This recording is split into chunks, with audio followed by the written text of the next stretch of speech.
I'm Hillary Pedrotti, President of the Liberty Education Association, and I would like to thank the members of the board for the opportunity to speak with you this evening, and our masses and those of you students and other members of the community. Tonight I would like to introduce you to some of the best teachers in the state of California, the teachers of the Liberty Union High School District.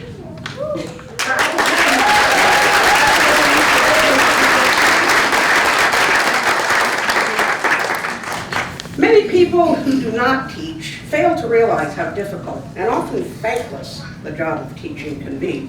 From the outside, it seems so easy. Work from 8 to 3, summers off, piece of cake.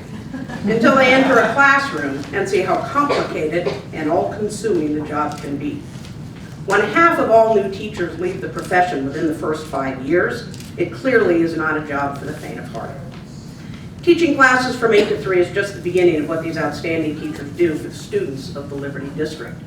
Despite the recession of the past few years and cuts to site and department budgets, in order to provide the necessary materials and curriculum for our students, our teachers, by their own initiative and on their own time, have written grants and sought donations in excess of $1 million in the last few years.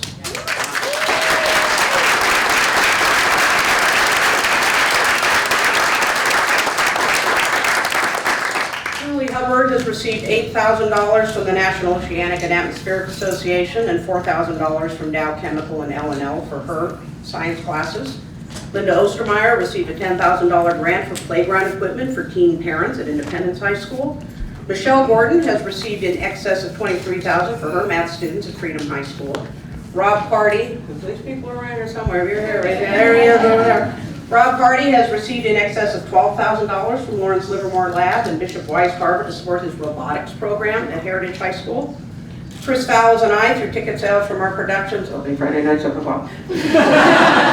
Heritage High School, have purchased more than $50,000 worth of intelligent lighting, projectors, and other technical theater equipment to use in our shows. Kate Carey and the teachers at Independence High School have received nearly $130,000 from a CDE Secondary Specialized Program Grant and 2 Dow Chemical grants for their Outdoor Wetlands Learning Program at Independence. Cynthia Bruins and Rick Hallberg each got a $30,000 Pacific Coast Teacher Innovation Network grant from UC Davis for professional development for science and social studies teachers at Freedom High School. Beth Decker has received a $20,000 grant to create a virtual enterprise with students at Liberty. Steve Ernest and his parent boosters at Heritage raise nearly $10,000 each year to purchase instruments, bring in clinicians to work with students, and pay for fees for festivals. And the Teaching and Learning Careers Academy, the Public Art and Design Academies at Liberty High School, where many teachers work tirelessly to satisfy the demands of the state to continue receiving over $71,000 a year for their students. And the list goes on and on.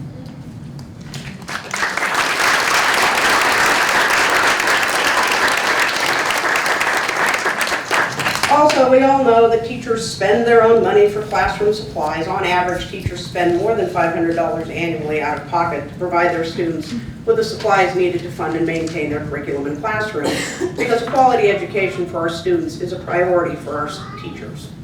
Our teachers also spend many hours working with students in after-school programs that help our students excel emotionally, physically, and socially. Many of these hours are not compensated at all, and the stipends teachers do earn are well below minimum wage. But we do it because the social and emotional growth these programs provide for our students is a priority for our teachers. Now, we are not so starry-eyed to think that we would become rich when we went into teaching. We knew that the hours would be long and the pay short. We knew we would never receive annual bonuses for meeting annual goals. We knew that most of our students and parents would never recognize the time we spend with their children to make them contributing members of society. Yet here we are, doing what is possibly the most important job in our society, educating the students of the Liberty District. And for us, that is the greatest priority we as a district and a community should be focusing our efforts on. During the recession, teachers recognized the financial limits the district faced, and we were led to believe that a raise for teachers, a 1% raise costs the district approximately $300,000, would create severe financial hardship for the district. So we did not push for increases to the salary schedule during those years. So you can imagine how foolish we feel when we now know that in 2009-10, when teachers received a 0% raise, the district had an ending balance of $4.8 million. And in 2010-11, when teachers again received a 0% raise, the district had an ending balance of $7.4 million, more than 13% of their total budget. In 2011-12, when the teachers received 1/2% raise, the district had an ending balance of $10.2 million, more than 18% of the total budget. In 2012-13, we once again received a 0% raise, and the district had an ending balance of $7.5 million, again more than 13% of the total budget.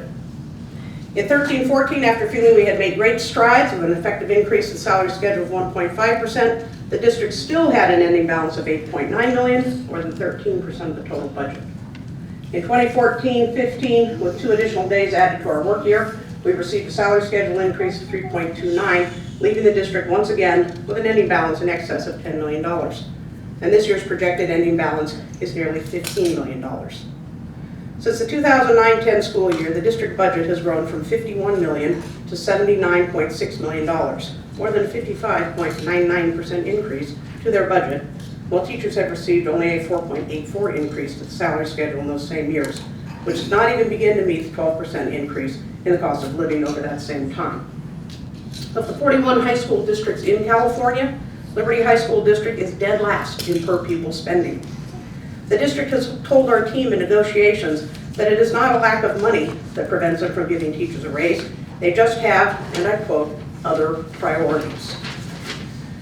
It is no surprise that paying teachers is a big part of the budget, but there is no reason to have, on average, 13% of the budget unspent. The district has a fiduciary responsibility to the teachers, the students, and the community to use that money to create effective learning environments for all stakeholders. The district needs to make it a priority to be competitive in attracting and retaining teachers in the Liberty High School District who can continue to create the environment and curriculum that earned all 3 comprehensive high schools gold ribbon status and a 6-year WASP accreditation at Heritage High School.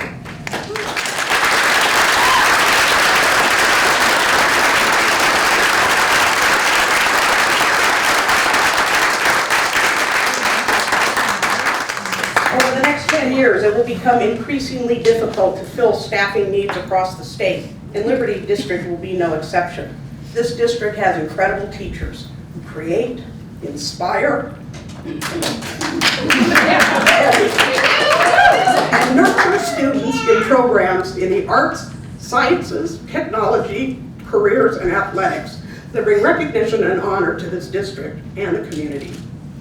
Our teachers make our students and programs a priority, and I come here tonight to ask you, our school board, to direct the district to make the teachers of the Liberty District a priority. Thank you.